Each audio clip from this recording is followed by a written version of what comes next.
Property تھی جس پر ملک ریاض، آصف زرداری، وزیر اعلیٰ سندھ مراد علی شاہ اور پوری سندھ حکومت اور پھر ملی ڈیولپمنٹ اتھارٹی نے سہولت کاری کی، اور خالی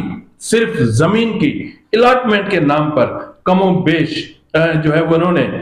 150 ارب روپے شہریوں سے وصول کیے۔ صرف زمین ابھی پوری طرح الاٹ نہیں ہوئی تھی، ابھی ملی ڈیولپمنٹ اتھارٹی کے حوالے سے سندھ اسمبلی میں قانون سازی ہو رہی تھی، اور ادھر بحریہ ٹاؤن نے شہریوں سے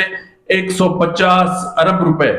جو ہے وہ حاصل کر لیے، اور اس کے بعد پھر جو پلاٹوں کی الاٹمنٹ اور یہ چیزیں ہوئی اس کی مد میں 250 ارب روپے، یعنی مجموعی طور پر اگر آپ دیکھیں تو یہ جو اماؤنٹ بنتا ہے یہ بنتا ہے 43 خرب 92 ارب